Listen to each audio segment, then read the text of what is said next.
हमारे साथ जी बिजनेस के मैनेजिंग एडिटर अनिल सिंघवी जी बने हुए हैं। Anil ji, good morning. US markets ने तो एक शूटअप दिखाया, कल ओवरसोल्ड भी थे। अनिल जी भी बगा जी भी बता रहे थे ओवरसोल्ड मार्केट थी, लेकिन हम तो ऑलरेडी एक अच्छी तेजी में है। क्या ये संकेत हमारे लिए और तेजी का माहौल बनाएंगे? Good morning Priyanka. देखिए, डेफिनेटली एक बड़ा इवेंट था, फेड की बैठक था।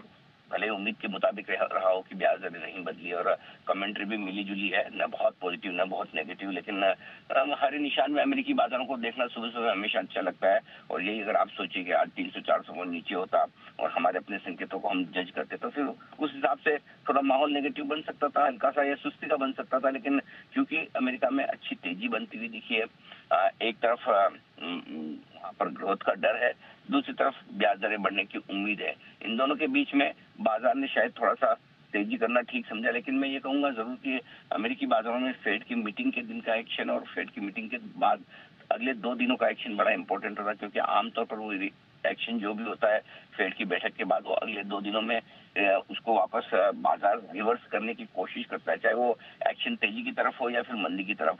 तो अगले 1-2 दिन देखेंगे अमेरिका कैसे रहता है। मेरा ये समझना है अभी भी अमेरिकी बाजार थोड़े वोलेटाइल रहेंगे। ये पूरा महीना अमेरिकी बाजारों में जिस तरह का उतार चढ़ाव हो रहा है, वो मतलब बहुत कम ऐसा देखने को मिलता है। तो फेड की बैठक के बाद भी अगले 1-2 सेशन इंपॉर्टेंट है। लेकिन फिलहाल आज शुरुआत करने के लिए एक तरफ ग्लोबल ट्रिगर्स अच्छे ही है, हमारे लिए कोई दिक्कत वाली बात है नहीं, और दूसरी तरफ हमारे लिए अपने ट्रिगर्स भी ठीक है।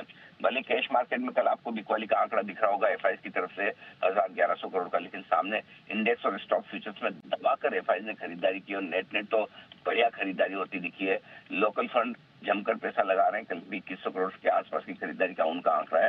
सो जो कुछ भारतीय बाजारों को आज और बढ़ने के लिए चाहिए वो तो सब कुछ हमारे पास है, इसमें कोई डाउट ही नहीं है। ऐसे में 23,000 के लेवल पर आज हमें नजर रखी, उसके आसपास खुलने के संकेत जो गिफ्ट निफ्टी दे रहा है वो एकदम परफेक्ट है जी। All right. अनिल जी, आप कल भी हाईलाइट कर रहे थे कि 23,000 के पार बाजार और तेज हो जाएगा, और गिफ्ट निफ्टी भी इंडिकेट कर रहा है कि हम 23,000 के पार हैं। तो क्या बड़ी तेजी आज एक्सपेक्ट कर सकते हैं या फिर थोड़ा कॉशियस में रहना चाहिए? देखिए, 23 से बड़ा लेवल है, आज वीकली एक्सपायरी है और वहां पर सबसे ज्यादा कॉल राइटिंग है। तो सिंपल सी चीज ये है कि आज हम खुलेंगे उसके आसपास खुलने के बाद 23,000 के ऊपर टिक पाते हैं क्या? अगर आप थोड़े समय टिके रह गए, जितना होना चाहिए, मुझे लगता है कि होगा भी, तो उसके बाद एग्रेसिव शॉर्ट कवरिंग और फ्रेश खरीदारी आएगी। होता क्या है कि मंदी के बाजार में जब पहली रैली बनती है और थोड़ी सी बड़ी वाली रैली बनती है तो हमेशा ना वो भरोसा नहीं रहता, लोगों को लगता है अरे बस आई होगी यार, 2-4 दिन में वापस खराब हो जाएगा। तो जब तक एक किसी बड़े लेवल को पार न करे बाजार, तब तक वो कॉन्फिडेंस नहीं लौटता, वो बड़ा लेवल 23,000 ही है। तो मेरा ये मानना है कि दिन के दौरान तो हम वहां पहुंच जाएंगे, कोई बहुत बड़ी बात है नहीं, लेकिन टिकना और बंद होना ये इंपॉर्टेंट है। सो जिस बड़ी तेजी की आप बात करिए वो 23,000 के ऊपर बंद होने पर ही मिलेगी। सो आज क्लोजिंग ज्यादा इंपॉर्टेंट है। नंदलेस आप अगर लेवल्स के हिसाब से बात करें तो आपके लिए ऊपर की ट्रेडिंग रेंज ऊपर की तरफ धीरे धीरे शिफ्ट होती हुई दिख रही है। 22,675 से 22,800 ये वो रेंज है जो बड़े मजबूत सपोर्ट का काम करेगी। ऊपर में 23,150 तक जाने की कोशिश निफ्टी की आज हो सकती है।